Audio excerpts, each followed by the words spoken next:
Théophile Gautier, wrote that the pyramids at Giza had been contemporaries of lost empires.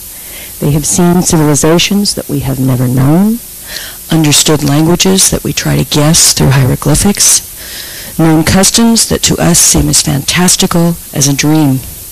They have been there so long that even the stars have changed positions in the sky. Jordan Maxwell has things to tell you about this forgotten knowledge. Jordan Maxwell is a leading authority and researcher on ancient religions and secret societies, their symbols, emblems, fraternal brotherhoods, and how they relate to Egypt. Listen as he shows us the parallels between the ancient Egyptian symbols and their hidden meanings in modern religious beliefs. Please welcome the foremost expert on ancient religions and modern conspiracies, Jordan Maxwell.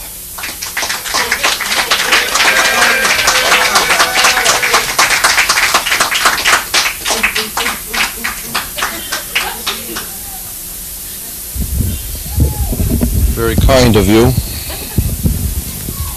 but I don't think I resemble that remark.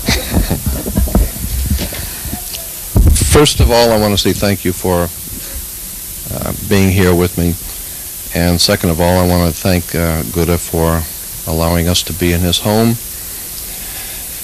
And I would like to say that I'm not going to present myself as an authority on anything, though I appreciate the very kind, courteous remarks. I don't consider myself to be an authority. I feel far better by saying that I'm just an ordinary man in the pursuit of extraordinary knowledge. I'm fascinated by the things which are unseen. I'm fascinated by the spirit that pervades this country.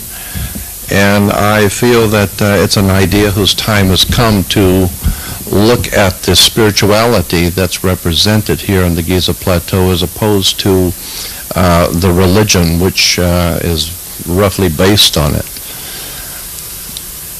So much of the work of the people of the book, Islam, Hebrew, and Christian, has been given to us, I believe, in a political setting rather than a true understanding of the spirituality that's again represented here on the Giza Plateau. I have been interested in the work of secret societies and fraternal orders ever since I can remember, because my family had, I think I mentioned this in the beginning when I opened the program, my mother had an uncle who worked in the Vatican Secretary of State's office. And every couple of years when he would come home as a child, I would sit and listen to the discussion with my father and his brothers and the men in the family discussing politics, religion, and commerce. And it became apparent to me that there was a system in operation throughout the world which decides and makes decisions for us. And there seems to have been some sort of a brotherhood throughout the world that decides what we will learn and what we won't. And esoteric information, for the most part, was considered to be information on a need-to-know basis, and we really didn't need to know. All we need to do is what we're told and think what we're supposed to and not cause any trouble. But I had two uncles growing up as a child who were federal judges. They were not mine, they were my mother's uncles. But they were federal judges. I had Catholic priests in the family. I had underworld in my family, Italian family. So I grew up listening to politics, as I said, religion, and big money. I am convinced that there's never been a religious movement in the world that wasn't a little political. There's never been a political movement that wasn't a little religious. I make a very big distinction between religion and spirituality. I believe that that which is represented in this country in its ancient past is totally different from anything that we relate to in our modern day world. In Christianity, we're given to understand that we're looking for a new millennium. I think the very concept of marking time is a comparatively new idea. I don't think the most ancients had a concept of the way we mark time on calendars. I think that was done perhaps politically for religious reasons, somehow or another metaphysically to control us so that we know when we're to do something and when not. But I don't think that the Spirit keeps track of time the way we think it does. And I am honored to have a king with me today. It is an honor. And I feel I should be listening to him rather than him listening to me. But anyway, the whole subject of the millennium, we are told that very soon there's going to be a big celebration here on the Giza Plateau where all of the heads of state and all the most important people, by their own standards, are going to be here on the Giza Plateau to celebrate the new millennium. All of the most important elites are going to be here. That word elite is very interesting. It comes from an ancient Semitic word for God, El, which is actually goes back to an ancient, far more ancient word, Il, I-L, or I-L-E, or I-L-L-E-S, Ils, the Ilis. The Ilis or the Ils were the gods. And the gods were always to rule from on high. So this is where we get the word hill. They're up on the hill. As a matter of fact, in the Roman Empire, Caesar's seat of power for the Caesars of Rome was said to be up on Capitol Hill, or Capitoline Hill. And today we still have people in America who see themselves as gods and Caesars ruling from on Capitol Hill with their Senate. Nothing is more reprehensible to me than political power. I am totally turned off with the word authority. I don't like authority. It implies the word author. And immediately I question who wrote the law. I mean, actually, if you think about it, who said that the Queen of England is queen? What are you talking about when you discuss the divine right of kings? I suspect that it's a consensus reality, that enough people say something long enough and the group begins to believe it, as Hitler persuaded everyone to believe himself to be a god, and after a while the thing sets, and now we have the divine right of the Holy Family or the royal family. I have a particular aversion to the royal family of England. One has no alternative but to have a very ill feeling about the royal family of England when you know who they really are and what they're really doing. But that whole concept of the royal family comes from, Egypt. But the royal family, the concept, comes from this ancient land. And so much of Europe is taken from this country and from this land, all of its precepts and concepts, its ideas of music and architecture and sciences, etc., etc., and has rewoven it and given it back to us as the accomplishments of modern man.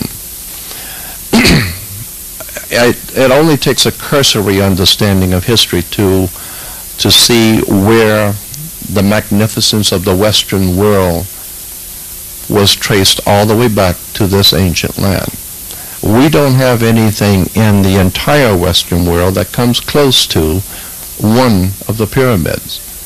So as far as I'm concerned, this land is where it all began, and only until you understand this country and its history, are you going to appreciate where we are now in the span of time and where we're going?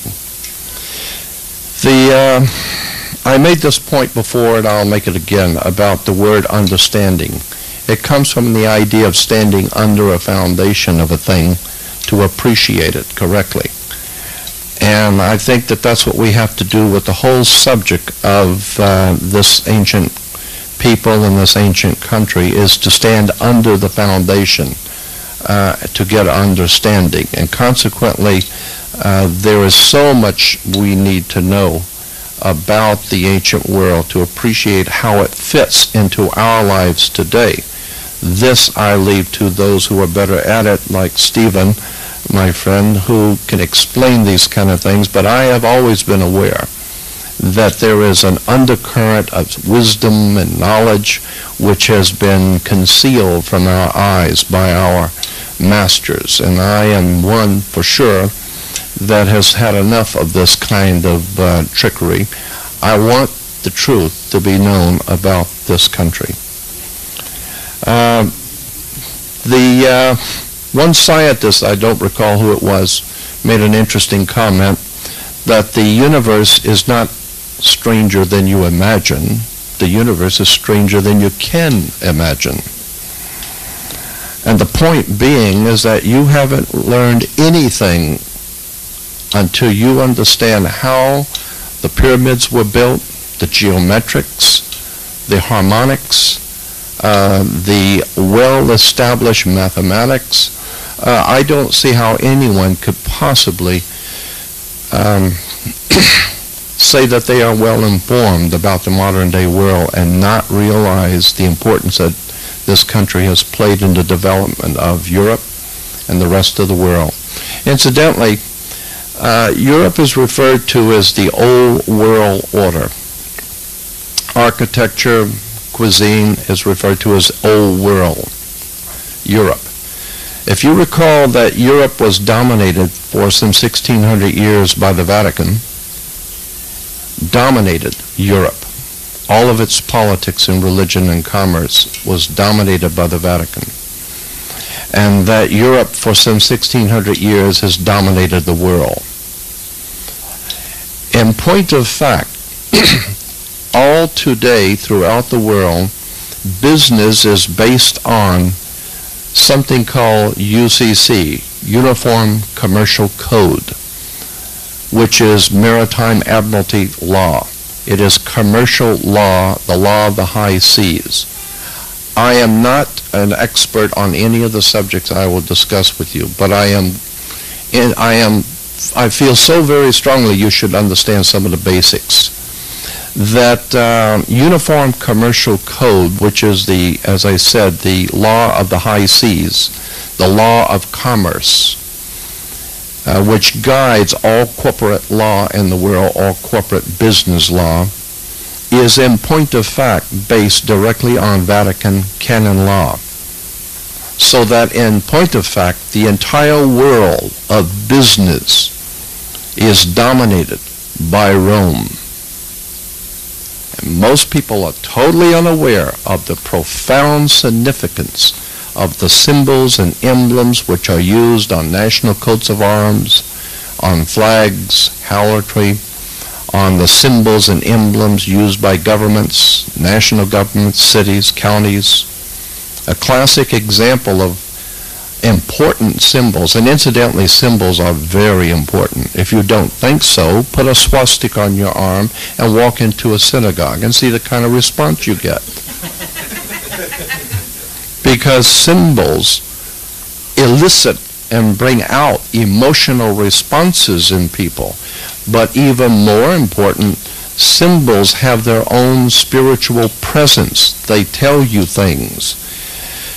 A classic example, as I said, of symbols, well, in Washington, D.C., we have the Ben stone, or the Washington Monument, which is an Egyptian obelisk. On the back of the dollar bill, we have a pyramid with an all-seeing eye.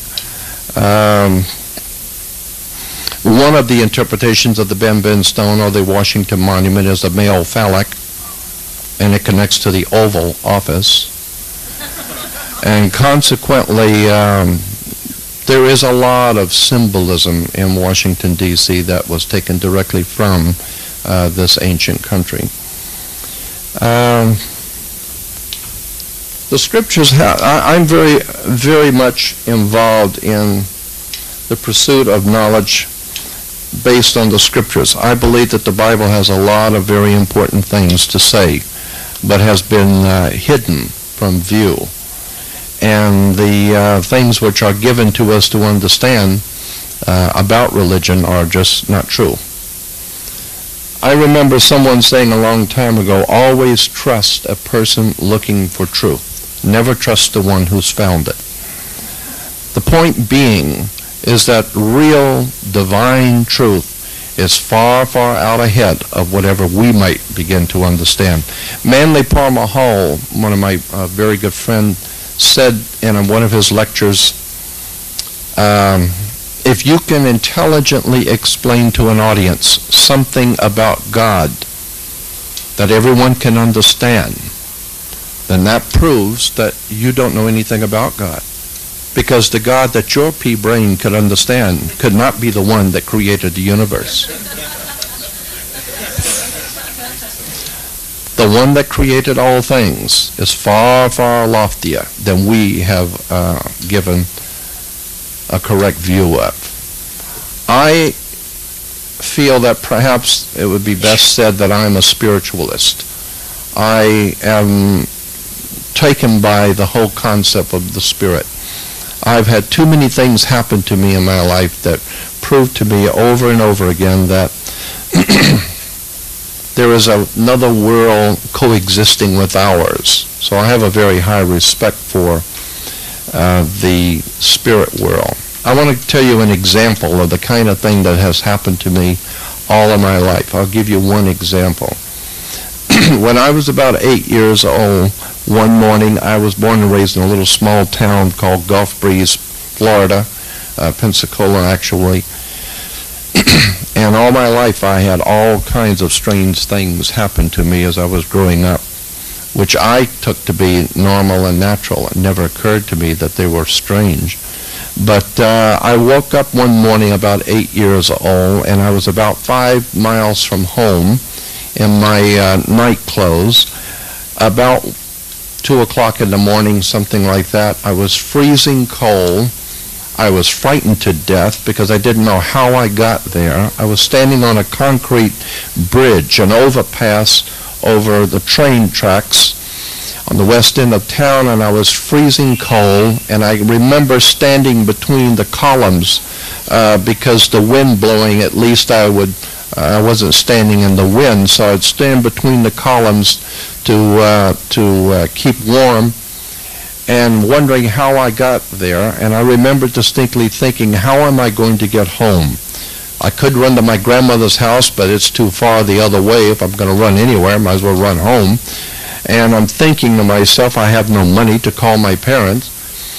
And so as I was standing there, I saw a car racing down the street coming toward the bridge, and it was running red lights. It was a little small town late at night, so it wasn't that dangerous, but nonetheless they were running red lights. And as they started up the bridge, they came past me. I saw the 2 boys that were high school kids. I knew them, my family knew them, and 2 girls in the back seat. They waved at me, and I waved at them. They were speeding. They shot down the other side of the bridge and blew a tire as they reached the bottom, lost control of the car. I was freezing, standing out here, wondering how I got here, waving at somebody passing by, and the car lost control. I watched it skid across a parking lot, and this is a long time ago, 50 years ago, but to the best of my recollection, I remember it speeding and crashing and hitting cars because it totally lost control, skidding across gravel, and crashed into the front of a coffee shop, a little all-night cafe. I ran across the bridge on the other side and ran down. I remember running across and running down so very fast that I thought if I trip, I'm going to knock my teeth out. And I kept yelling that to myself, don't fall, you're going to break your face if you fall, because I was running so fast. And I ran down and ran across the gravel, and then it occurred to me as I was running that I'm barefooted, my feet are killing me. I ran into the coffee shop. I saw, of course, what you can imagine was nothing but a horrible mess of bodies and chaos. And for an 8-year-old child, it was far more than I could bear. And I burst out crying. I was totally disorientated. I didn't know what to do. I knew people were hurting, but I didn't know what to do about it. And I remember there was an old man that motioned for me to come over, and I went over and grabbed him and pulled him, and he kept pushing himself as I helped pull him over to the side. I turned around, and even at that time, even at 8 or 9 years old, I had the presence of mind to know that there were some people here you can't help. So methodically look quickly and see who you can help and what you can do to help. And I remember sizing the situation up, and I was crying, I was hurting, but I realized that these people were in far more trouble. And then I woke up in bed crying, and I was totally ballistic. It took quite a few minutes for my family to quiet me down. And my mother explained to me that it was a very bad dream. I explained to my parents that night everything that I had experienced. The boys in the car, the wreck, all of the details. The next morning in the paper, precisely what I had told my parents happened was in the paper, exactly as I had seen it. This began a life of strange occurrences for me. And it opened up my mind to the fact that we are not here by ourselves, that I've often been asked, well, what did that experience teach you, or what did you get out of it? It taught me one thing that's indelibly left in my conscience, that someone has the ability to put you where it chooses to put you. Someone has the control to decide where you will be and what you will do. And so while you might think that you have total freedom in your life, ostensibly you do, but in point of fact there is a divine presence in the universe that guides all things. So I believe that individuals which are here, individuals which are not here, were not supposed to be here. I think that there is a rhyme and a reason for almost everything that happens. The question and I should have prefaced all my comments today by saying that the intelligent, thoughtful presentations that you have heard in the past few days is not what you're going to hear today from me. Today you're going to hear from me the ramblings of a dissatisfied spirit. I'm just very dissatisfied with everything that I see and that I experience in the world around me. I think that so many people are having problems in their lives that could be solved if they knew better how to act and how to deal with these problems. Remember, the decisions you make in your life are only as good as the information. And so if you have faulty information, then of course your decisions are going to hurt you.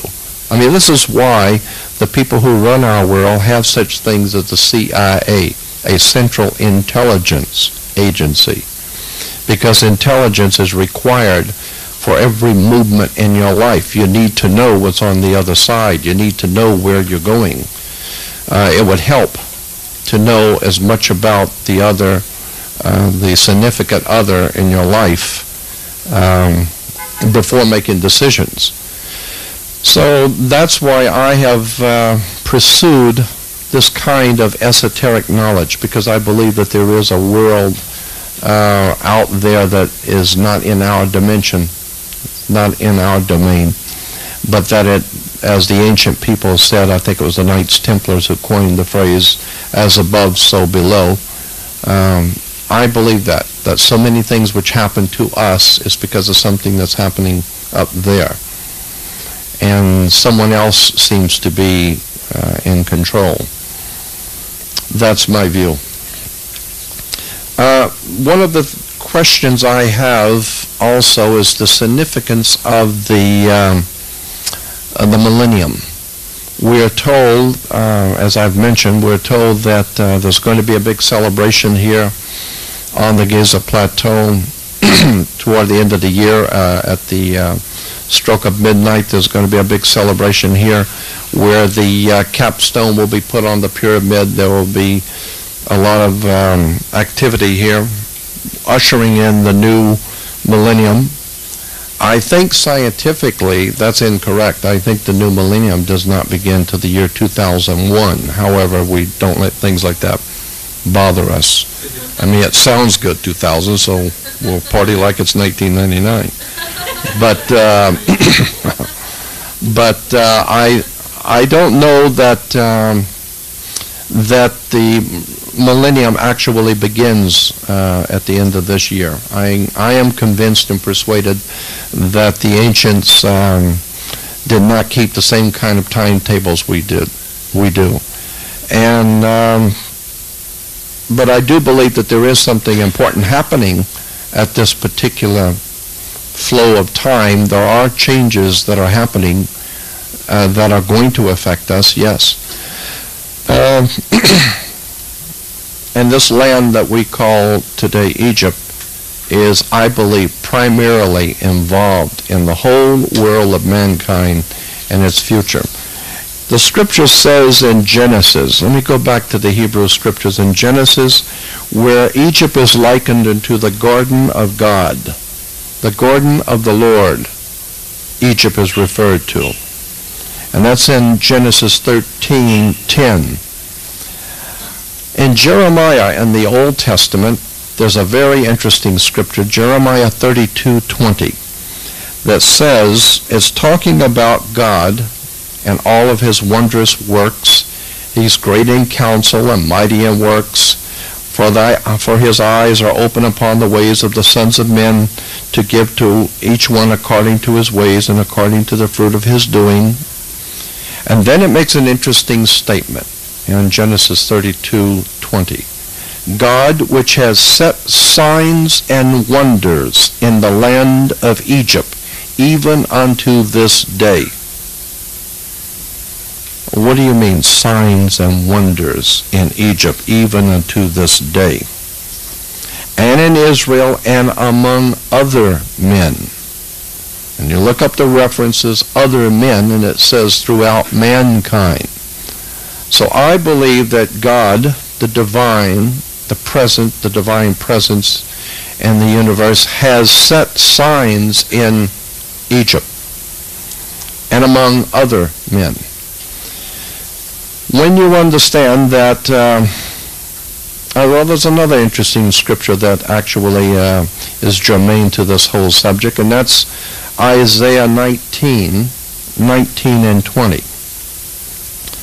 Keeping in mind that God has set signs in Egypt, the scripture says, Isaiah 19:19 says, in that day shall there be an altar to the Lord in the midst of the land of Egypt, comma, and a pillar at the border thereof to the Lord. For many years, biblical scholars were looking for two separate things here. An altar to the Lord in the midst of the land of Egypt, comma, and a pillar at the border thereof. But the answer was in the next scripture. Isaiah 19:20 says, and it shall be for a sign and for a witness unto the Lord of hosts in the land of Egypt. Blessed be my people, Egypt. We better go back and look at that. And that day shall there be an altar to the Lord in the midst of the land of Egypt, and a pillar at the border thereof to the Lord, and it shall be for a sign and for a witness unto the Lord of hosts in the land of Egypt. And later in 25 says, blessed be my people Egypt. This altar in the midst of the land of Egypt and the pillar at the border, I believe, and many scholars concur, is none other than the pyramid. For according to the reference books, it seems to indicate that the pyramid is in the middle at the border thereof. It is serving as a symbol, an emblem, or a sign.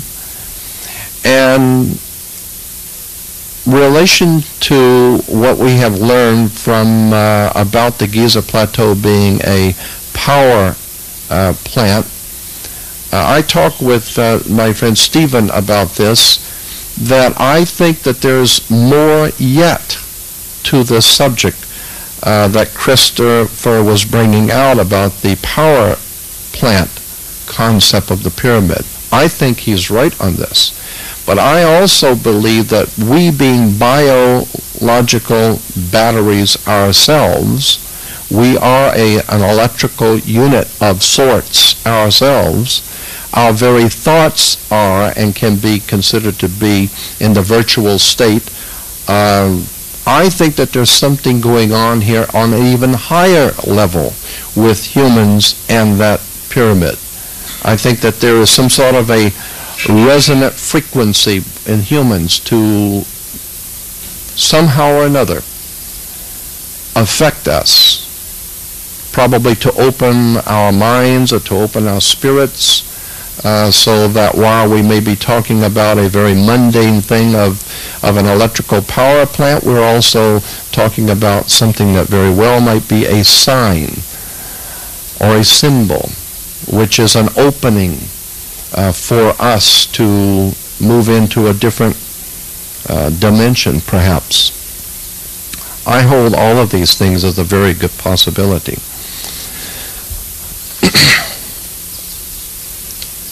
In relation to the millennium, which is about to begin, we're told, the Old Testament and the New Testament talk about the concept of a Messiah. And in the Old Testament, in the book of Psalms, for instance, is one of the three places where the Messiah is referred to as the symbol. There's an interesting symbol used in the Old Testament Hebrew for the Messiah.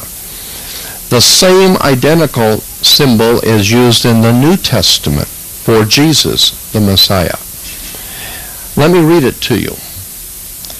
And then I also want to talk about the whole concept of Messiah and its implications for our time, the Messianic era.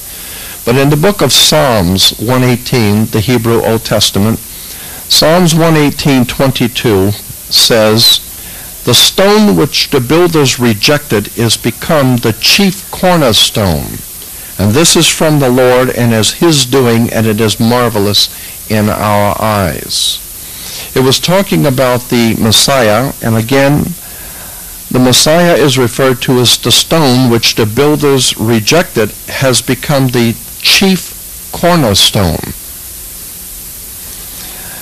Over in the New Testament, one of the many places in the New Testament that the Messiah is referred to by the same symbol. In 1 Peter 2:6, the scripture says, wherefore it is contained in the scripture, behold, I lay in Zion a chief cornerstone, the builders rejected. The reference works show, and again, there's at least three different places in the New Testament where Jesus is referred to as the chief cornerstone, the builders rejected. In the Old Testament, Messiah is the chief cornerstone. An interesting fact about this is that the word in Hebrew for chief cornerstone and Greek in the New Testament chief cornerstone simply means a triangle or a pyramidion, triangle perched on top of a pyramid. That is what the word chief cornerstone in both the Hebrew and the Greek actually means. So the symbol for the Messiah in both the Old Testament and the New is the triangle or the capstone of the pyramid. Now we're talking Egypt. Now we're talking this ancient land. We're not talking about Rome. We're not talking about the West. We're talking about the East. The sun always rises in the East. Light comes into the world from the East, not the West. The reference works show that the chief cornerstone, meaning the top angle of a pyramid. Here Jesus Christ himself is acknowledged as the chief cornerstone. The Expositor's Bible Commentary says that the Greek word for chief cornerstone means, quote, the tip of the angle. Here in Ephesians, it says in the book of Ephesians, Jesus Christ himself being the chief cornerstone. The footnotes has the triangle perched on the pyramid. A pyramidion is, of course, the little pyramid perched to finish off the big pyramid. Now, the point I wish to make is that this is a very important symbol, and it has profound implications for the symbolism that's being bandied around in America. On the back of the $1 bill, you will see the pyramid with the all-seeing eye. Let's see, where is it? Anyway, we had a picture of the pyramid. Here it is. Of course, the triangle at the top being, as I said, the symbol for the Messiah. You need to understand also that while this might be esoteric Christianity or esoteric Judaism, it is also well understood in political circles throughout the world. And that so much of the elite establishment of world government throughout the world is well aware of the implications of this ancient land and its symbols in the pyramid. So much so that the most important people in the world are coming here to celebrate something called a new millennium. What has occurred to me, a question which I have asked many times, is does the new millennium about to dawn begin the 1,000-year reign of Christ, or does the 1,000-year reign of Christ begin the new millennium? In other words, according to the Christian tradition, if Jesus is to come back and bring a kingdom, and when he comes back it will inaugurate a new order or a 1,000-year reign of Christ, then does Christ or Jesus have to wait until the calendar date of the new millennium beginning? Why couldn't he come back 10 years ago? Why can't he come back 100 years ago? Because the concept is that the Lord Master coming back begins his 1,000-year reign, then whenever he comes back, that begins his 1,000-year reign. Or, as the churches in Christendom throughout the world are saying, that the new millennium will begin the reign of Christ. It will begin the new reign of the Messiah. Because if the churches are correct, then what we're talking about is an astronomical event, not a literal Messiah coming back. We're talking about a calendar event. That this Messiah cannot come back until we have a celebration. We have to have the celebration. It has to be on the calendar, and it has to be at the end of the 1,000-year period to inaugurate a new 1,000-year period. Now the Messiah can come back. He can't come back before. Do you understand the point I'm making? Which is which? Does the 1,000-year reign begin when the Messiah comes back? Or does the Messiah come back when the 1,000-year begins. The point is that the second answer is the correct one. The Messiah is an astronomical term, and that the entire concept and even the old Hebrew tradition of the Messiah was a period of time, a messianic era, a time that would come. And I am respectfully suggesting that unless and until we get our stuff together, spiritually speaking, that messianic era is long yet away from us. Because I don't believe that on this planet we are ready for a messianic era. We haven't even learned how to live with each other, much less live with that divine one who created us. We are in total disarray before our God. It's interesting that the symbol of the triangle has been used all over the world, politically speaking. It's an interesting subject which I have been working on for many years, is the occult or hidden connection between the triangle and the circle and the new dawn, or the coming new dawn, of which Aleister Crowley was merely one of many who realized the implications of the subject of the new dawn. If you will go back in your history books and when the Soviet Union was still in existence, you will see that the Soviet National Coat of Arms had a sun rising over the earth with the hammer and sickle and the red star. The hammer and the sickle, incidentally, were separate symbols for thousands of years, and they were only brought together by the communists to cross them. The sickle was always a symbol of Saturn. The Saturnalian symbol, or the symbol for the planet Saturn astronomically, was an upside-down sickle, okay, surmounted by a cross. Rather interesting, I suspect. The symbol of the sickle being Saturn's symbol, the Saturnalian symbol of the planet Saturn, surmounted by the cross, and the hammer being the hammer in the ancient world was the axe. It became known as the hammer of Thor, the symbol for the ability of the gods to tear down, smash down with the hammer, and to build up with power. So those two symbols were crossed in the communist world. There's a whole story on the planet Saturn and its connections to the Nazi philosophy, the Nazi religious philosophy, the communist philosophy, the fascist. It is a fascinating story about how the planet Saturn has influenced both governments and religions throughout thousands and thousands of years. Symbols.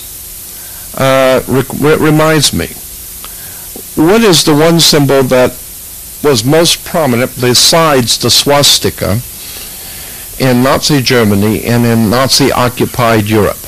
The one symbol that was most used and is most reprehensible to anyone who hated that system was a fasci, the symbol of world fascism. The symbol of world fascism, or the fasci, is a bundle of sticks with crisscrossed with a hatchet head. A bundle of sticks with a hatchet head is the symbol of world fascism. It's called a fasci. You will see on the nightly news in America, every night on C-SPAN, almost every night in America, you will see in the congressional room where the President of the United States gives his State of the Union message, in that particular room where the Congress and the Senate both sit. You'll see it on television at night. On both sides of the podium, Most people are watching the speaker in the podium and listening to his dribble. But no one seems to be aware that on both sides of the podium are two 12-foot high fasces, the symbol of world corporate fascism. This is, to my way of thinking, absolutely appalling. I'm amazed at how many people do not realize the symbols and the emblems of totalitarian dictatorship that pervade the Western world. And don't ever forget for one moment that the money, the grease, and the power that put Adolf Hitler into power came from America and Britain and Europe. Families with money financed Adolf Hitler. If you begin to, and think back, the older people here will understand what I'm saying. Some of the younger people will not appreciate this, but if you go back to the 30s in Europe, Germany, first of all, was one of the most educated and most highly advanced cultures in Europe. They were not stupid. Germans are many things, but stupid was not one of them. But after the First World War, they were totally broke, as were many nations, including America. That war caused economic hardships for everyone except the guys who made the money. But Germany was absolutely starving in the streets, quite literally. And on the scene came a man who was later to become known as Adolf Hitler. And he began arousing the emotions of the people that we need to clean this mess up. We've been had. We need to get back our greatness that was Germany and bring back the greatness of the Germanic people, etc., etc. And he began promoting himself, and he got elected to a small office and began to grow in power. And about the mid-30s, mid to late 30s, he began to grow quickly. And overnight, from a country and a people that were starving in the streets, and a couple of very short years, Hitler was able to build the largest, most powerful military industrial complex the Western world has ever seen. Where did he get the money? Okay? Consequently, I am of the opinion that for far too long, we in the West have conveniently overlooked the anti-Semitism which pervades our culture. And how I got on this subject, I don't know, but I have so many things bother me. This is one of them. This is not only a malady in itself, it is indicative of a continual malady the human race has, of racism and hatred for people who don't look like you, and a disrespect for people who do not live in your country or go to your church. And consequently, I think that it's about time that we start thinking in terms of a world of people living together and showing respect for each other and for our elders and for those things which are far older than our culture. I think that there's an awful lot of people beginning to appreciate that principle. I mentioned the word church. You know where the word church comes from? So many people are proud to tell you that they're churchgoers. I remember that I got a story that keeps coming up in my mind. I got to get rid of it. The child comes out with his father in front of the church, and he sees the big statue of a soldier in bronze, and the kid says to his dad, what is that statue for? And he said, oh, that's to commemorate the men who died in the service. And he said, which one, the 9 o'clock or the 11 o'clock? So, the word church, incidentally, is an interesting word. It's an English word, okay?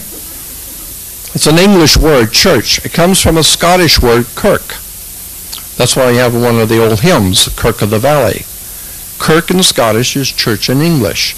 But kirk in Scottish comes from a Greek word, Circe. And Circe in the Greek mythology was the Mother Circe, who was able to put a spell on people and to bring them into her house and change men into pigs and eat them.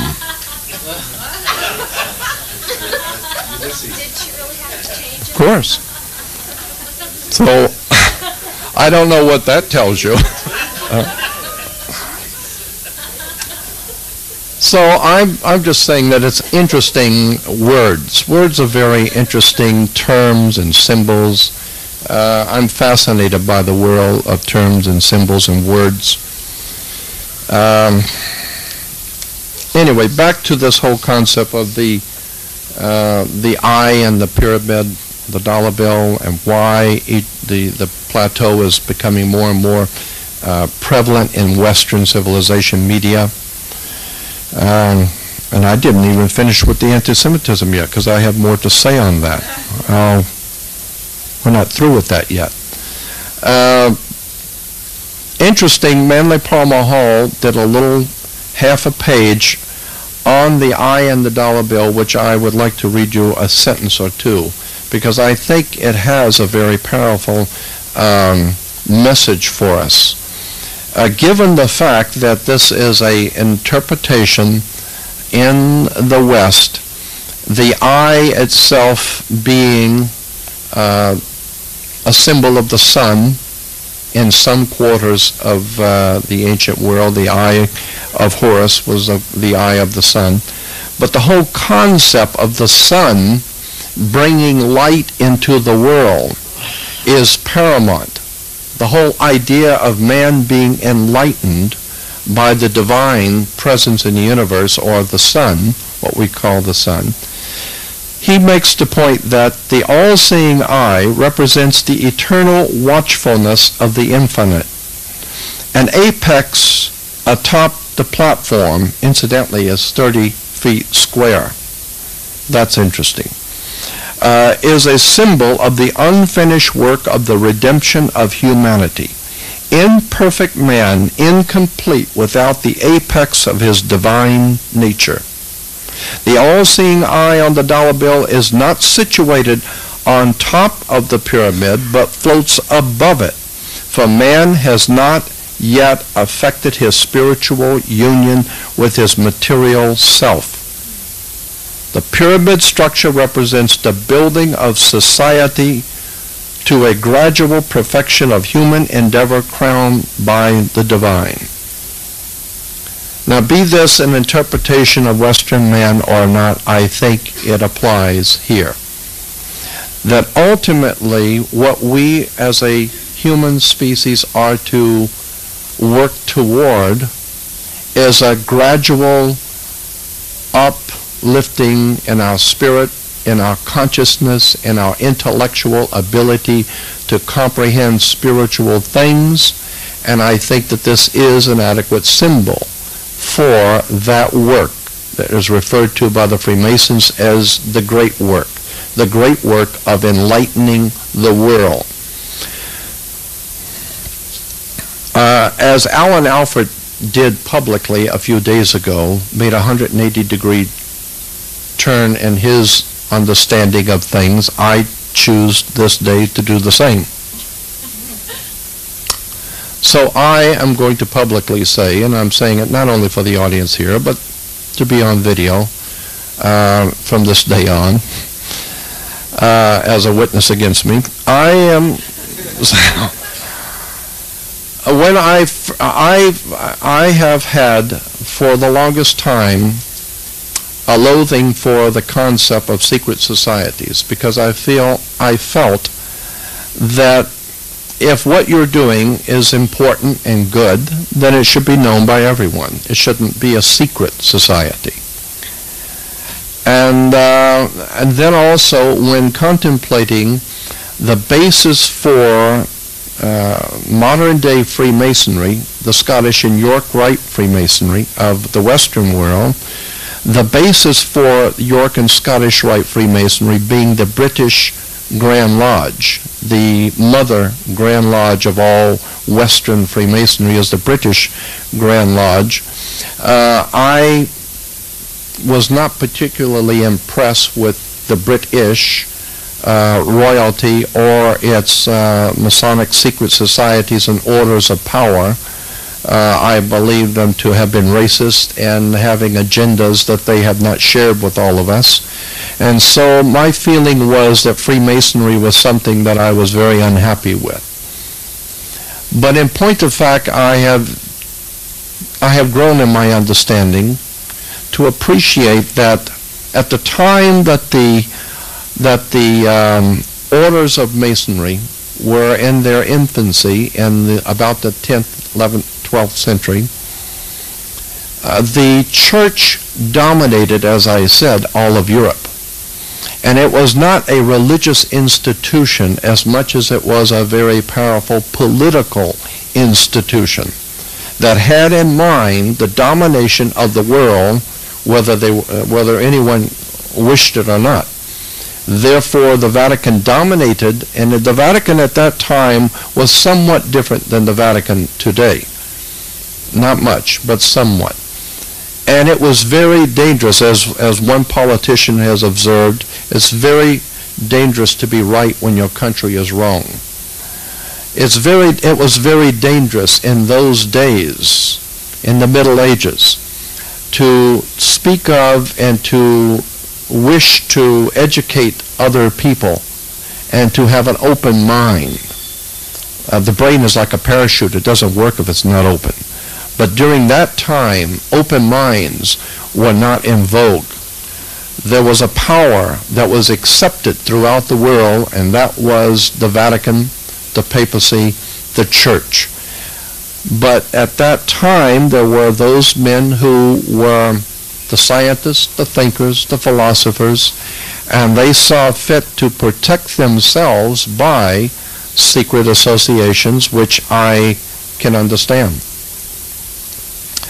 And then being able to have a cursory understanding, and I'm looking forward to having a better understanding before I leave, because I have not had a chance to talk with Hakim the way I want to, but having a cursory understanding of the secret brotherhood, of the ancient priesthood, the ancient brotherhood, tells me that true wisdom has been carried down for thousands of years, for millennia, by a handful of individuals that were worthy to carry the wisdom.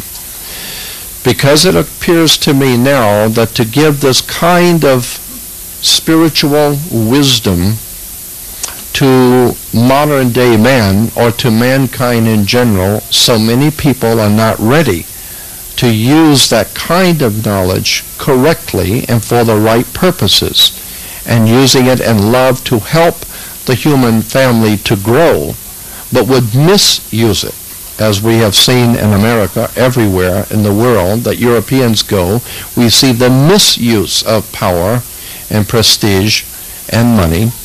Well, what more powerful tool in the hands of a man than secret knowledge, wisdom of the ancients?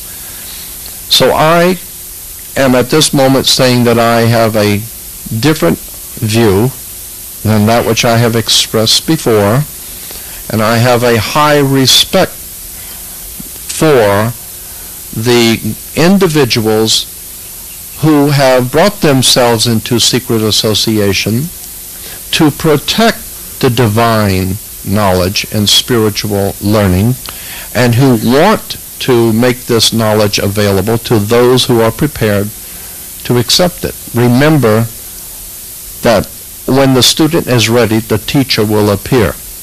These societies, of which Hakim has helped me to understand, these societies of the priesthood have never kept this knowledge in a clandestine way. They protected it so as to give it to those who were worthy to know, who wanted to know, who were showing the correct spiritual foundations to accept this kind of knowledge. In the wrong hands could be very dangerous. We have found that academic and, what am I trying to say? That technology, academics and technology, without spiritual morality is a very dangerous thing. And so consequently, I, for one, appreciate the spiritual brotherhood who carries the wisdom that we are hoping to receive when we're ready. And again, I pay tribute to my teacher, Kareem, and others who have helped me to appreciate this better understanding of the general subject of secret societies. Now, that is not to say that there aren't societies who are founded for negative purposes. But that seems to be the way of the world. But I am mostly interested now in pursuing that wisdom which I realize has been here from day one and that is readily available to anyone who wishes it, provided, of course, that you have prepared yourself to be borne along by that Spirit. You cannot go into the mysteries, the ancient mysteries, with preconceived ideas about what truth is. As I said, truth is a very, well, it's been said before me, truth is a very subjective thing. So I consider that this is something that we all need to start thinking in terms of. Putting away preconceived ideas, going before the divine and asking for enlightenment, asking for guidance, and leaving it at that. You'd be surprised what the Spirit can do with you if you just put down all of your defenses and just make yourself available to the Spirit and say, help me to understand, and watch what happens to you. I am also persuaded that going into the Great Pyramid may very well have some sort of a spiritual effect on one. I cannot imagine that all of the tourists who have gone into the pyramid have appreciated it correctly. I think also, and this is just my opinion, since no one asked for it, I'll give it. It is my opinion that the Spirit will give to whomever it chooses, whatever it chooses. For many are called, but few are chosen. The principle being is that it will decide, that divine presence in the universe that men have called God. That one will decide what you will know and what you will have and what you won't. Just as your parents, knowing better than you as a child what you should know and not know, what you should be involved in and not be involved in, we are children of God. We are children of the divine, and I think that that divine presence will decide for us, according to our progress, what we will know and when we will know it. Therefore, I think the wisest thing and the wisest action would be for us to try, to the best of our ability, to prepare ourselves to enter into a spiritual domain which is very holy. I consider the pyramid, the Sphinx, and this entire ancient land to be holy. I think it is proven by the fact that all of the kings of the world have come to this land. All of the great minds, mathematicians, scientists, philosophers, all the great intellects of the world have pondered the mysteries of Egypt. They haven't found them out yet. So I have a very high respect for this people, this place, and the ability to be this close proximity to the Great Pyramids. It's a little after 11. I have some other subjects I'd like to get into. I want to go back and finish this anti-Semitism thing that I started. I think it is something that we need to look at because it is not only devastating to Semitics, it is also the same kind of thinking, hatred, whatever, is turned against all of us. I mean, there was a quote from Nazi Germany. One Holocaust survivor, I recall, said something to the effect that when they came for Catholics, I was not a Catholic, so I really didn't care much. And when they came for the Protestants, I'm not a Protestant, so what did I care? But when the powers that be finally came for me, there was no one left to help to protect me. I think that this is the problem. Too many people have decided that because it doesn't affect me, if I'm not Semitic, it doesn't affect me. When nothing could be further from the truth. The same mentality that would harm the family across the street has no respect for you either.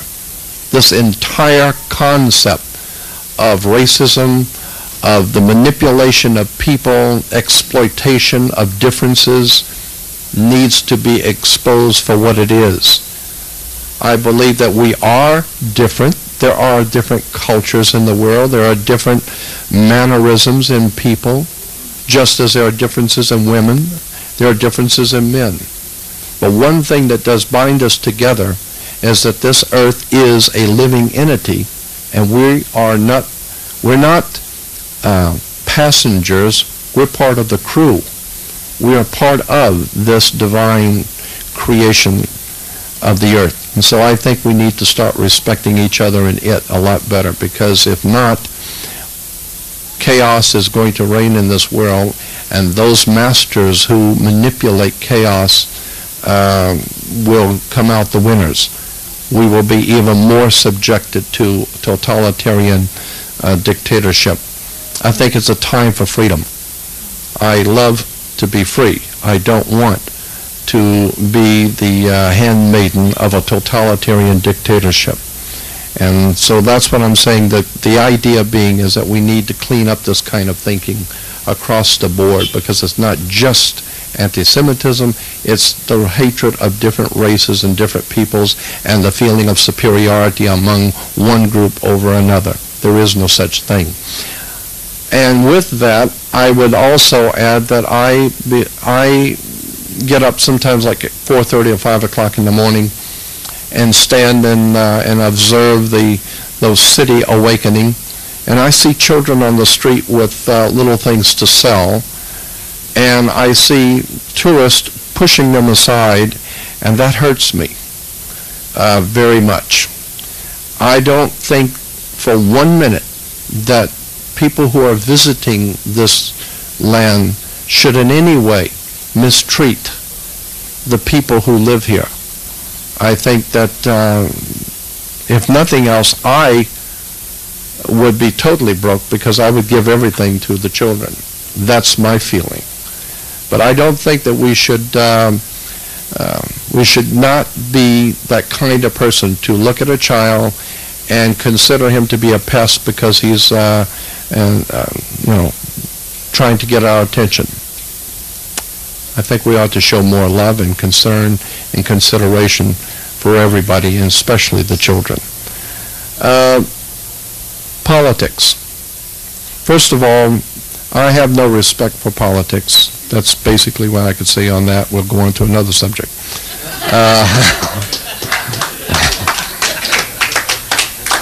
The very word politics, polis, gives us the word politicians. who make policy backed up by police. I mean, the whole thing is nothing more than some way to control you. I want to give you an example of how clever the people at the top of this world are. There are many things that, and this would especially apply to Americans. I think you will appreciate it perhaps more than Europeans, but it just goes to show you how clever people can be in their wanting to manipulate and exploit people. I am not an authority on this subject at all. I am a novice. And I may have certain facts incorrect, but the basics I want you to understand. In the 1870s, after the Civil War, there was a corporation founded. There is a lot of documentation I can provide for anyone later who wants to get the correct material, but I'm just giving you a cursory understanding. There was a corporation founded 1870s. It was incorporated in Delaware. And the corporation's name, like Coca-Cola and McDonald's, that corporation was referred to in its corporate papers as the United States. Very clever. And it was stipulated that the employees of that corporation would not be called employees, but would be called citizens. So that today in America, they ask you if you're a citizen of the United States, what you think they are asking you is, are you lawfully in the country of America? That's not what they ask you. They ask you, are you a citizen of the United States, means, do you, of your own volition, out of your own mouth, testify that you are a franchisee of a foreign corporation incorporated in the 1870s under International Maritime Admiralty Law? Are you, of your own volition, out of your own mouth, making yourself an employee of a foreign corporation called, incidentally, United States? Consequently, rather clever, I suspect. Consequently, that opens up a whole can of worms. It shows that there is a corporation, a company that was founded, and that we are merely franchisees of a foreign corporation. There's all kinds of interesting things begin to come out once you understand the principles. A classic example are terms and words. Are you aware that in the Ballantyne's Law Dictionary, 1948 edition, if you look up the word human being, go to a law library or to a large library and look up Ballantyne's Law Dictionary and look up the word human being. And it will say, see monster. So you look up the word monster. I wish I would have brought it so I could have shown it to you. And it says a monster is like a man or a woman, but it's a human being, meaning lesser than a man and a woman. Therefore, it cannot inherit land. It has certain things it cannot do because it's not a man or a woman, it's a human being. The whole idea of words and terms. For instance, when you go into a courtroom, why do they call it a courtroom? Why do they say that you are going there for justice, when the very word justice comes from the Emperor Justinian? Justinian, whatever his decision was, that was justice. So today we have justice. Incidentally, are you aware of the fact that the word, we have something in America called a system of justice.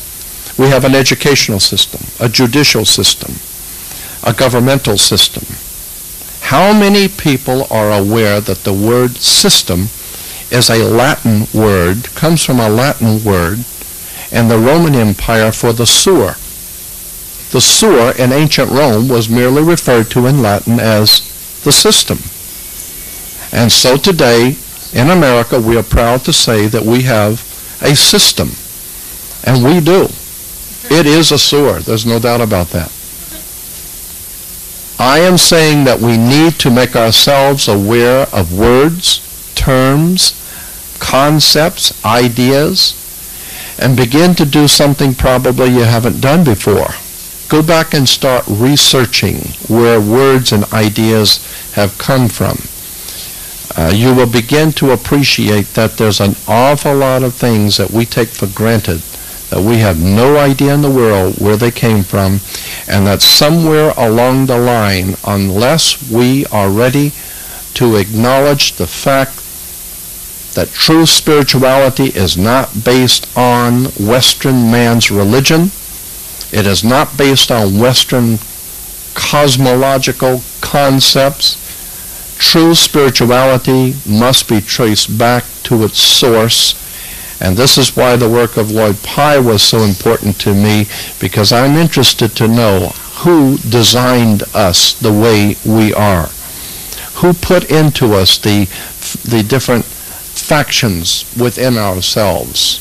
Who made us like we are, and how did we get here? That's why I appreciated so much of the different speakers bringing out the different points in relation to how we got here, where we're going, and what the pyramids and such things represent. There are so many different subjects that I like rambling on about. I don't think that a question and answer is appropriate, because I really don't have many answers for anything. So I have all the questions. I don't have any of the answers. But at this point, I'm going to, how long did we, about 40 minutes? Okay. I think I will. What now? Oh, yeah. Yeah, if you're tried in a court in an Islamic land, you were under Islamic justice. If you're tried in the Middle Ages under Rome, you were under Vatican justice, church justice system. In America, we have something called a criminal justice system. The implications of the word is that the criminals are administrating the justice. We have a criminal justice system. And if you think that is by chance humorous, understand that the powers that be do not choose words and terms lightly. These people know what they're doing. When they use terms and phrases and symbols, they know what they're saying. I, for one, take them at their word. If they have a symbol that's on a national coat of arms, if they have a word or a term, I mean, why, for instance, do the Roman priests wear black robes and judges wear black robes? Very interesting, black robes. Black was the color associated with the planet Saturn. Green was the color associated with the planet Venus. Red is the color, of course, associated with the planet Saturn. Black is the color. Red. That's why, I'm sorry, that's what I meant. Even school children know that. Red. Right.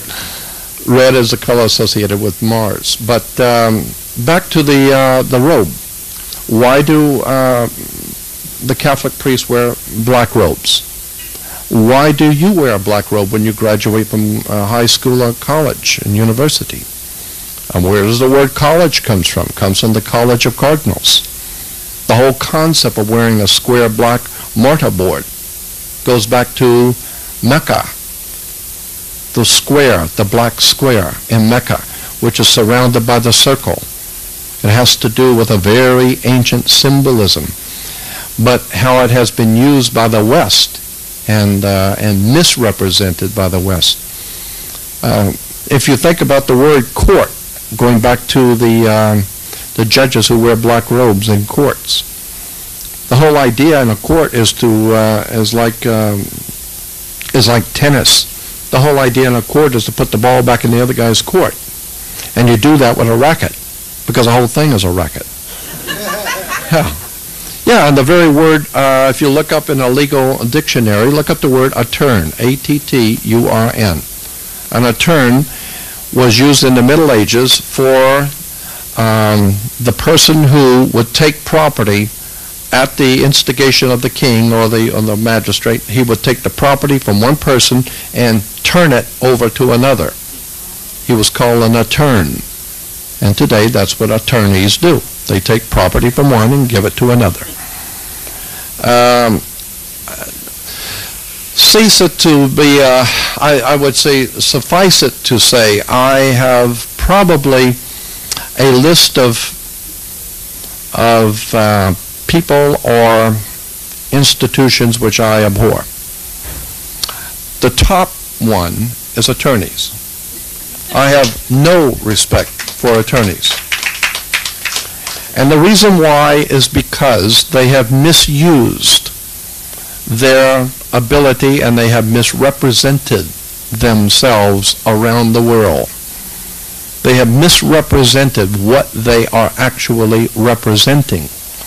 When you use the word law, what law? Again, you go back to terms and words, attorneys. There's a very big difference between an attorney or between the word legal and lawful. Things which are legal do not necessarily mean that they're lawful. Why do you have to have a license, for instance? You have to have a marriage license because the state is a part of your marriage and a marriage license. Now, if you find someone that you want to marry, that's wonderful, and if you want to get married before God, that's also wonderful. But you better get a license from the state first. And if the marriage doesn't work, you can go to God, but you're going to court first. Because the whole concept of marriage, the whole concept of contracts, the whole entire idea of business in the world is based on contracts, courts, lawyers. So that the entire world, in the Western world, is based on a contract. This is why there's a difference between being English and British. The word Brit comes from the Hebrew word berith. Berith in Hebrew means a contract or a covenant. And ish in Hebrew means man or men, can be singular or plural. Therefore, berith-ish becomes British, the man of the covenant men. What are we talking about? We're talking about a new covenant. The new covenant is, of course, the New Testament of the Bible, the new covenant or a new contract from God to man to rule the world or to rule the earth. Which brings me back to something I did want to finish and I didn't, and that was the whole concept of God's kingdom. In the year, and again I preface these comments by saying I am not the world's foremost authority, but I will provide you with the material if you're interested. In the year 1213, the Pope of Rome signed a concordant contract treaty with the King of England. In the year 1213, the Pope signed a treaty with the King of England, which said basically this, that since Jesus Christ is the Messiah who owns and all things were created by and through him, therefore all things which exist on the earth and in the universe are owned by the Messiah, Jesus Christ. Since that is the case, then the actual ownership of the earth and all life on it belongs to Jesus Christ. But since he is not here right now, someone needs to stand in for him. And the word in Latin is vicar, which basically means someone who stands in for. So the Pope appointed himself as vicar of Christ, who's standing in for Jesus. Jesus has the right to own the whole world, but since he's not here yet, he's busy right now elsewhere. Somebody has to be, the dirty job has to fall on someone. So the Pope decided that he will own the whole world. And you think that's funny? That's the law. That was an actual treaty drawn up in Rome with the King of England.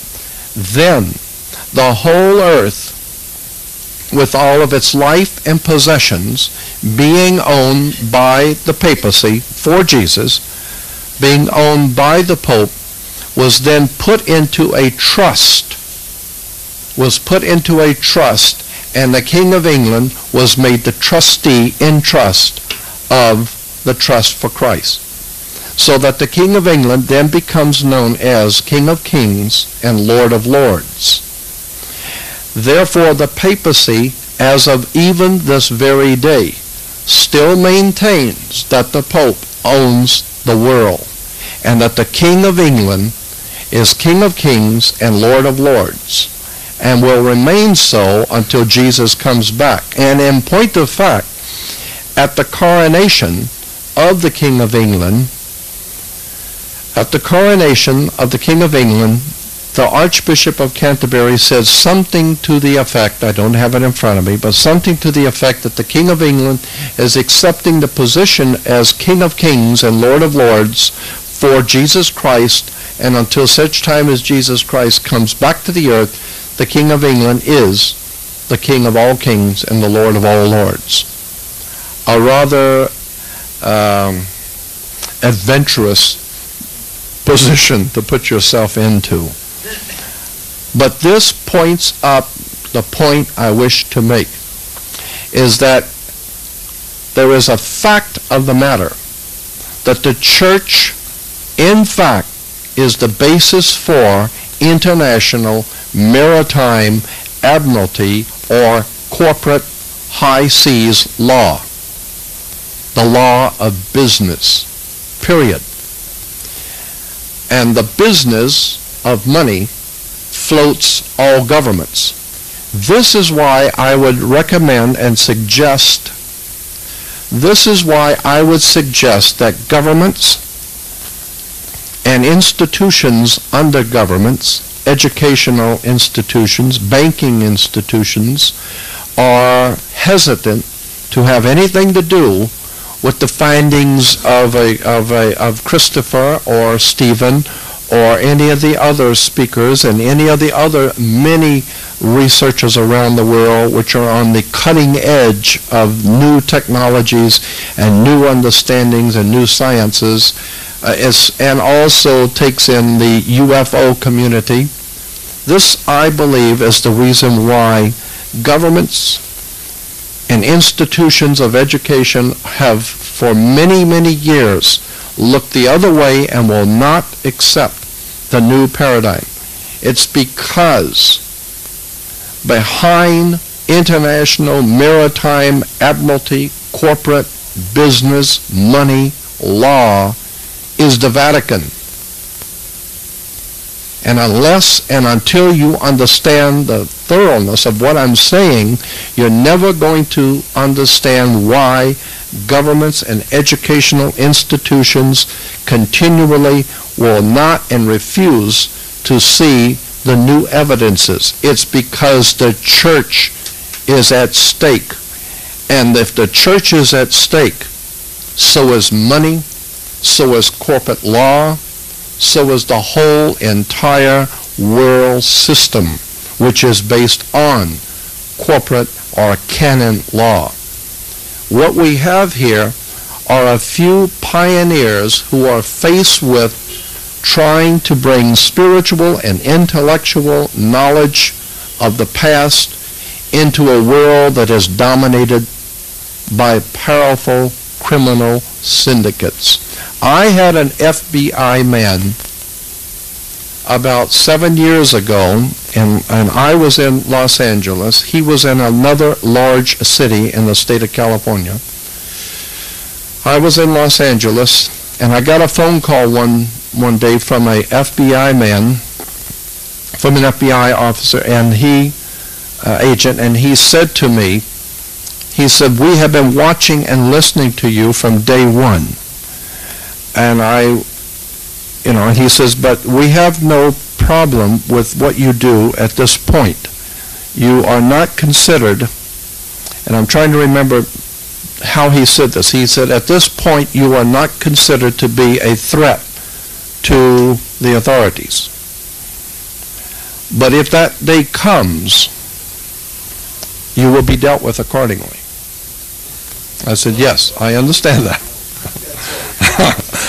And so he said to me, when you speak harshly of government and banking, which I do, he said, and this is an FBI agent, he said, when you speak harshly in public of government, a certain amount of that is allowable. You know, they don't mind. They're not offended. You're not going to affect anything. They're not going to believe you anyway. And besides, what they're going to do if they did believe you, right? And he said, but, and this was his words, and I remember them well, because I was really rather scared when he called, because I was not expecting to be talking to an FBI agent. He said, when you, and I take an oath that this was the words that he said, when you speak of the church, what you're talking about is organized crime at the highest level in our country. You're talking about money, political power. So, he says, so as long as you are perceived to be an individual on a soapbox, no one is going to be concerned about you. No one is threatened. But if you begin to be heard, not listened to, but heard, and if that becomes the case that you are becoming known and being heard, then you will be dealt with accordingly. So I want you to know that we in the FBI do not consider you to be a threat. But just know there will come a day if you do succeed in what you're doing. So that was, I already had formulated my own thoughts about, quote, the church, end quote. But at that point, that was startling to hear someone say that. This is not to cast aspersions on the Christian theology. No, as a matter of fact, if you wanted to get serious about Christianity, then I would suggest you start right here with Coptic Christianity, because that's where it all began. And if you really want to get serious about the faith. So I have no problem with the faith. I have a problem with what has become known as the military-industrial complex of business in America. I believe that somewhere along the line we're going to have to begin to look at all of those institutions that are running the world and the people behind the scenes who own them. I have a very big and a very strong spiritual place in my life for the divine. I have no time for religion, government, big business, etc. But having said all of that, I think the way that I would conclude, again, is that I do not consider myself to be an authority, because I have found that the more that I learn, the more I don't know. And the more it becomes apparent to me that I am merely, like everyone else, on a journey. And from the time that I began this, my quest, my spiritual quest, many, many years ago. And as I said, I've had many experiences that have caused me to be and think the way I do. I have for many, many years been on this quest. 1959 is when I began. So I've been doing this kind of thing for 40 years. But it's only the last 12 years that I've gone public with what I believe is the work that I've been given to do. And I'll clarify that for you. My work, I believe, is not to present an intelligent, detailed presentation, but it is quite simply to confront the organized world and say, you're wrong. There are things which you don't know or which you do know that you have concealed, and we need to start thinking in a whole new way about who we are and where we're going. And so I put myself out on the line to do nothing but just that, just calling people's attention to the fact that we do not know everything and that we had better start showing respect for the Spirit and for wisdom. And that wisdom is encoded and being held by priest and the holy men, of which we are privileged to have one among us. And again, I want to thank you for your time and for hearing me.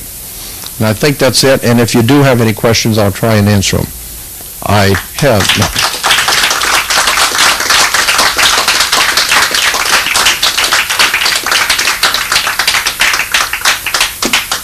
Yes, sir. You said you were talking about the black robe that the priest and the judge wear. Oh, yeah. You never said what the black represents. Oh, no.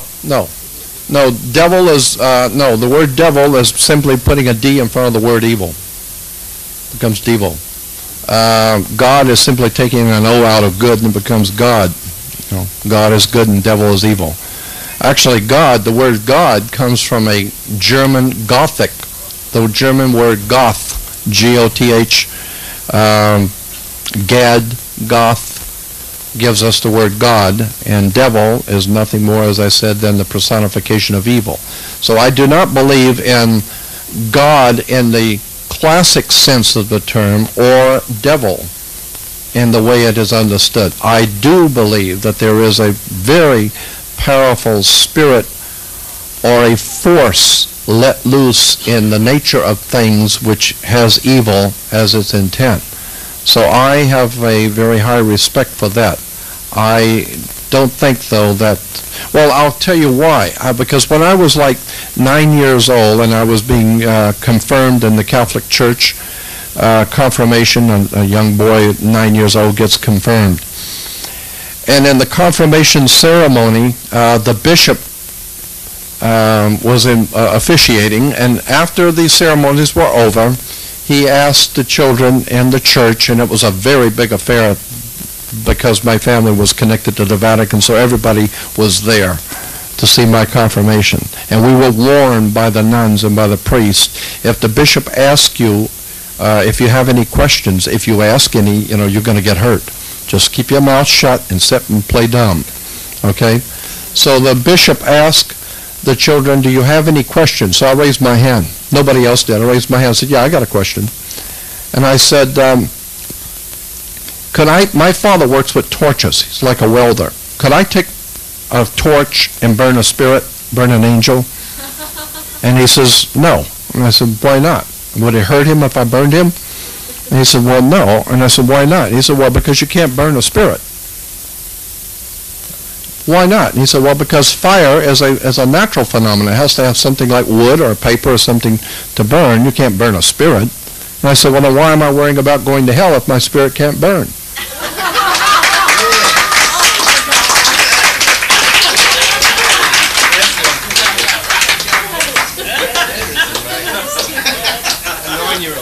Yeah, and the nuns standing on the side by the church said, you? Heck yeah. So I grew up knowing that the system of theology is a way to control your actions. Blessed are the meek, for they're easy to control. The point being is that we need to understand that spirituality is a very powerful thing, and people need to get in tune with it.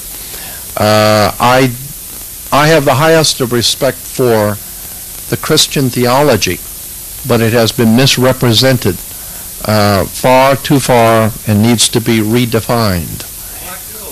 Oh, the black robes. Well, as I said, black was a color associated with the planet Saturn. And Saturn, the Saturnalian influence, incidentally, the planet Saturn influences science, philosophy, politics, government. Saturn, one of the old symbols for, one of the old names for the planet Saturn was L. a long time ago. El was Saturn. And consequently, if your god Saturn has appointed you, you became one of the elect. And of course, the whole spiritual power of El, we today refer to as electricity. That common denominator that makes the juice operate. It's the juice that makes all things operate. Electricity. This is why money is referred to as currency. It's the juice that makes things work. It's a current. And incidentally, as much as I hate banking, I have to admit that the Federal Reserve and the IRS in America are necessary evils given the circumstances under which America exists. It, of course, would be better if neither one existed. But the whole idea is like the breath of Shiva. The breathing out, the breathing in. Everything breathes in and out, in and out. Therefore, the breathing out of the currency is from the Federal Reserve, which prints the money. It's paper that breathes out into society. Now it has to take a breath in, which is the IRS. It's got to be pulled back in, and then put out, and pull back in. Why? Because it's currency. It's a alternating current. The idea being, of course, is if you just keep putting money out, everything will become totally worthless in a couple of weeks, and the whole system comes falling down, because for the first time, everybody will finally understand it's just paper. So you've got to make it look important by taking it back from people. So it's a breathing in and breathing out. Again, it's just currency. I'm fascinated by the use of words and terms. As a matter of fact, when you go into a courtroom, you will see the judge sits on high. He sits up higher than you. That's so the law can look down on you and you can look up to the law.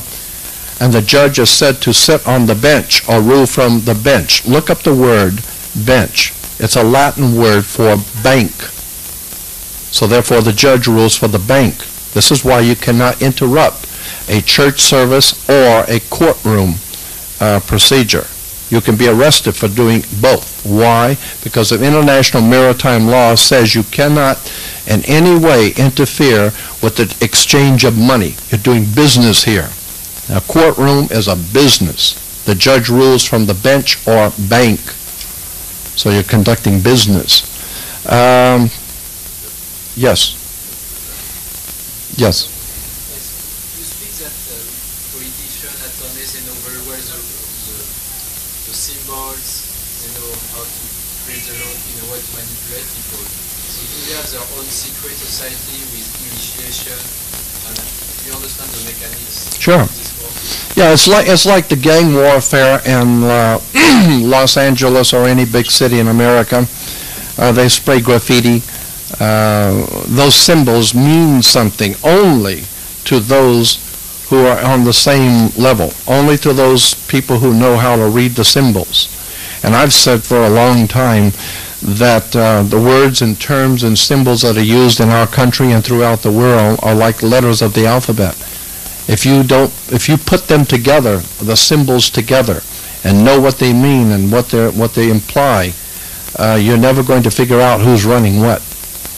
But I mean, some of the most outrageously, overwhelmingly obvious stuff is occurring in America, and people don't even see it. I mean, you drive by an Arco, and you see Arco sign in America, the Arco oil. It's on the angle. It's a square on the angle. But if you square the square, it becomes the Knights of Malta cross. And so many times you will see symbols and emblems, national coats of arms and harlotry, as I said, and corporate logos. All can be traced back to secret societies, fraternal orders. I mean, it's an amazing world we live in. Is it chosen consciously or unconsciously? Say it again. Is it chosen, the symbols, is it chosen consciously, or they are not even aware of it? Oh, I think that the people at the top are aware. It's the 99% of the masses that don't even know they're alive, don't know what these symbols mean. So many people just go daily in their chores and have no idea in the world that when you pull into a service station, why there are 7 major oil companies, why do they call them the 7 sisters, why why is 3 so very important, why do we have a trilateral, why is the whole world based on tri or 3. There's a lot of things like that that people in the know are obviously aware of. It's just that we aren't. Jim.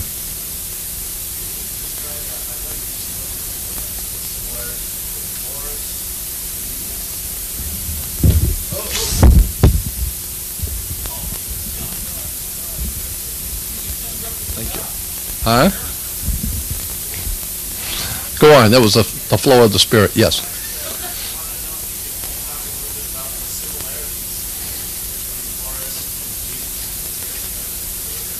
Oh well, that's a big subject. Basically, that whole subject is something that is referred to as astrotheology. The ancient spiritual interpretation of the ancient mysteries as they are incorporated into our modern day religions. The whole idea about the Son of God, Jesus being the Son, God's Son. In the Oxford Dictionary of the English Language, if you look up the word S-U-N, you will see it was originally from the Germanic, because English is a low form of German. The English language comes from the German. And in the Germanic language, that thing which comes up in the morning is spelled S-O-N-N-E, or S-O-N. And this is why your boy, your offspring, is your son. He's the light of your life. He represents life everlasting. Why? Because he will have a son, and his son will have a son, and therefore as long as each son has a son, then there will always be life on the earth. I mean, not for you, but through your lineage. The whole concept it's a fascinating study when you get into the symbolism of the sun and how it has been used in modern day governments. I mean, dog, if you think about all the symbols and emblems on colleges, universities, schools, police departments, fire departments, all of the emblems in power and education, theology, government that uses the sun. The sun is used everywhere. Truly it is King of Kings and Lord of Lords. The sun. And he dies with the crown of thorns, of course, like the Statue of Liberty with a crown of thorns. It's the sunburst, the corona. That's why a king is made king at a coronation. It comes from the word corona. He is crowned with the glory of the sun. He had 12 helpers, 12 followers. Of course, the 12 followers were nothing more than the 12 signs of the zodiac, or the 12 hours of day. He took 12 steps across heaven. Horus did, or the sun went 12 steps across heaven. 12 different Horuses, spelled H-O-R-U-S. We turn it around, it becomes 12 hours, H-O-U-R-S. And Horus in the beginning was rising, and we still say Horus is rising this morning. He comes up on the Horus rising, and at night he goes down and he becomes the evil brother, and the evil brother was called Set, and so we see the evil brother come out at night, and he comes out at sunset. It's a fascinating play on words, but the bottom line, and I'm not the authority on theology, but the bottom line, I believe, on all of this, going back into the ancient world, can be nailed down to one simple concept: the war between light and darkness. Period. Intellectual and spiritual darkness, and the war between darkness and the coming of new light. New light, and light has always had to fight off the forces of darkness. We still are. We're still trying to do that. We have great authors and great teachers and men who are trying to bring intellectual and enlightenment to a world filled with darkness. Incidentally, the Bible has Jesus making an interesting statement. Something to the effect that if you say that you are in the light, but in fact you are in the dark, then how dark your light really is. Interesting concept, and that was something caught me many years ago. If you say that you are intellectually enlightened, but in point of fact, you're not. You're actually in the dark. Then how dark your light really is. Meaning that it would be better for you to say that you know nothing, because everyone knows you know nothing. God knows that you know nothing. And it would be better for you to admit going in that you know nothing. Then there's room now for you to become enlightened. But if you say that you're in the light, then the divine is saying to you, I hope you are. Because if we find out you're not, you got some serious problems. So you come on up here and you show me how much light you say you've got, and you better have it. Because if you play dumb and act like what you really are, ill-informed and unread, and if you really are humble, then there's room to invite you to come into the light. But if you've already got it, then there's no room for hope for you. So I think that this is a very safe place for us to be. Assume we do not know virtually anything about the divine, and listen to those who are trying to help us to enlighten us spiritually. And again, I draw the attention to a holy man that's with us today. Yes, Green.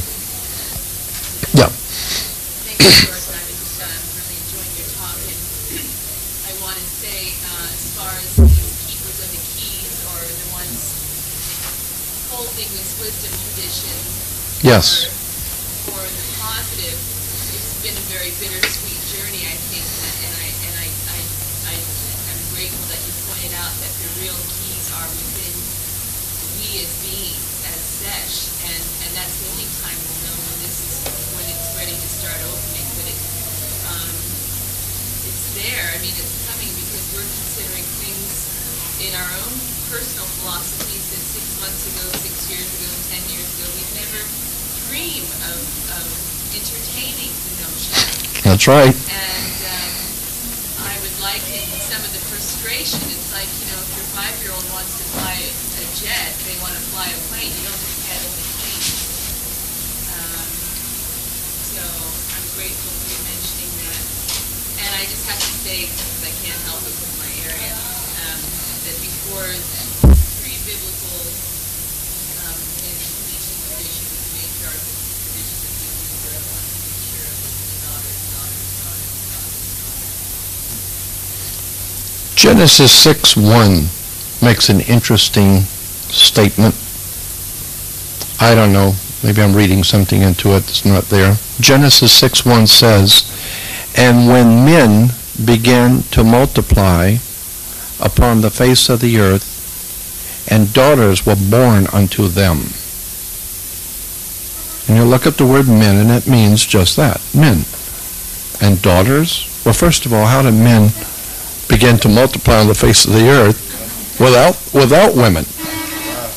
And second of all, how were daughters born unto them? I'm not sure. But I'll tell you, there's just an awful lot in the Bible that we do not correctly understand. In the beginning, in Genesis 1:14, and this is one of my favorite subjects of occultism in the Bible. In Genesis 1:14, the Bible says that God created the sun and the moon and the stars, and they were called the lesser luminaries, and it says, "And let them," the stars, the moon, and the sun, "let them serve as signs, comma, and for seasons and for years." The word signs is from a Hebrew word for horoscope, zodiac. So let them serve as signs In Hebrew, the word signs was horoscope. Then when you begin to go in through the Bible and see that there will be great signs in the heavens and great signs from God, always the word in the Old Testament Hebrew was signs in relation to astrological, zodiological signs. I think there is a profound amount of evidence to show that both the Old and New Testament is nothing more than a profoundly, highly tuned and highly honed understanding of astrology. And unless and until we're able to appreciate that the planets affect us, we're never going to figure out why things are the way they are.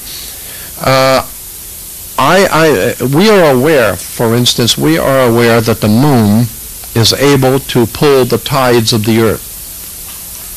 The tides are caused by the moon. The moon has the ability to pull water. Since you're over 90% water yourself, could it affect you? We know it affects the cycle in a female. The moon does. We know that there are cycles that the ancients knew when to plant and when not to plant. All of the holy days in the ancient Hebrew system were based on agriculture, the harvest, the cycles of the moon, the new moon, the full moon, etc. So if the moon is able to pull the tides of the earth, then maybe it also affects you, and that's why they call you a lunatic. Also, I don't know if you know this or not, this was an interesting point that I found out not too long ago, that the planet Jupiter actually pulls the sun 3 degrees out of orbit wherever it goes. The point, for my understanding, is that if Jupiter here, the sun has moved 3 degrees closer to it. When it's over here, it has moved 3 degrees this way. When it's back here, it moves 3 degrees this way. The idea is that the planet Jupiter exerts enough gravitational force field on the sun to pull it 3 degrees out of orbit. If that is true, then that tells me that the planet Jupiter is a very powerful influence on the rest of the solar system, not to mention all the other planets. Well, if it can affect the sun, maybe Jupiter affects you.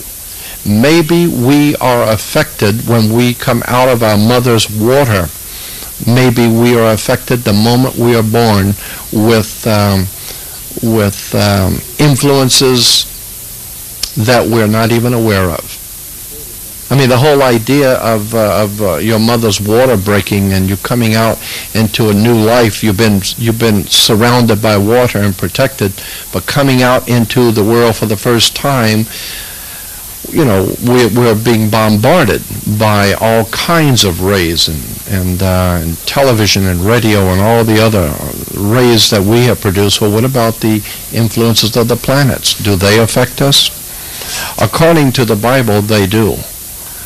And according to my personal belief, they do. It doesn't matter if it does or not. I believe they do. And I think a very good case can be made for it. And again, the Bible makes that case. Yes?